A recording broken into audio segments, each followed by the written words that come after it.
Okay, we have Tom Milano with the Detroit Abloom. He's going to talk to us a little bit about our Harper Woods Triumph School Garden that we have collaborated with the public schools with. All right, yeah, I'm glad to. So in general, we're trying to incorporate into the garden all kinds of aspects. Here's zucchini, for example. So we have vegetables, zucchini, here okra growing, corn, bicolor corn. Here's curly kale. You got to eat your green leafy vegetables, most important food group by far.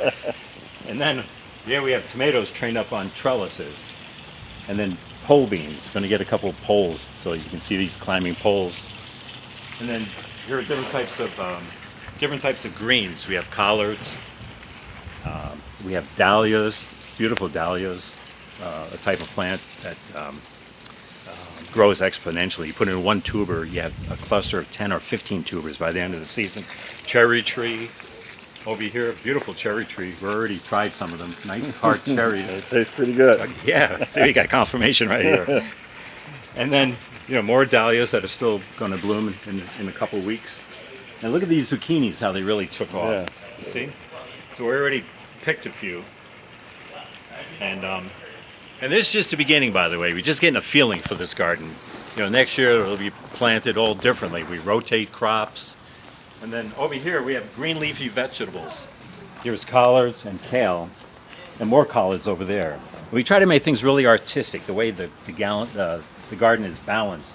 And these are tomatoes growing up, being tied up on the fences. Mary and Maria started tying up the tomatoes, cherry tomatoes. And by the way, all the vegetables are heirloom vegetables, meaning they all bear seeds, which is very important because hybrids are just the opposite. They're all manipulated by man, and they don't produce seeds. And they're less integrity in the plant when you eat it. So this is the best. All these have histories. And eventually we'll have signage here. You have something to do with graphics, right? Yes. We have beautiful signage here someday. People can come in and learn about all the vegetables, and we'll give characteristics of them, even nutritional content. Can you imagine that? Excellent. So all these are greens again, and they're being plagued by the cabbage butterflies. You see a lot of green worms on them. And so we will do something next time with neem oil, a nice organic insect repellent. And as we go along here, see the cabbage butterflies? So we have, and then we want other types of plants like native plants. And this is a cup plant. This becomes a massive plant. And it's a cup plant because there's no branches. The leaves come right off the stalk and they form cups that collect water for the birds and the insects. And there used to be millions of these in the Midwest, in the prairies, but now they're actually endangered. They're on the threatened list. So we want to have native plants for the insects. Here's a peach tree. Look at it bearing peaches. All the plants in this garden, by the way, seem to be very, very happy. I think they like all this, all these beautiful words: brilliant, servitude, rise. More dahlias, strawberries. These are strawberries, and these can be. This can be put in the ground right here, and you get another strawberry plant. Imagine, and that's how you create more and more strawberry plants. Then over here we have more native plants. This is another cup plant.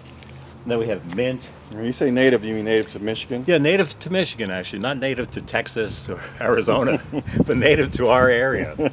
Because they evolved with the insects and birds. So we have different herbs, sage. And here we have cucumbers. Where do you see the cucumbers? We just lifted all these up because they're growing so profusely. And then here's common milkweed. People pull this out, but we got to stop pulling out the milkweed because it's the only host plant for the monarch butterfly. It lays its eggs, and the caterpillars eat the milkweed plants. So eventually this could be a project in the school to help the monarch population, which has decreased 80% just in the past 20 years. And this, for example, is a Mexican sunflower. It's one of the only annuals in the garden, but it's like a magnet for monarch butterflies. And we have butterfly weed, and this is spotted bee balm, all local plants. Anise hyssop, local plant. These become very robust, and the blossoms last all summer long. It's incredible how they keep on generating new petals and nectar for the insects. And over here we have culinary herbs, basil, parsley, dill. Oh, look at this. This is evidence of a caterpillar being on here. A monarch caterpillar. See how it's eaten here? So it might have grown up into a caterpillar and it might have formed a chrysalis somewhere already. And by the way, we have very auspicious signs that this garden is really meant to be successful.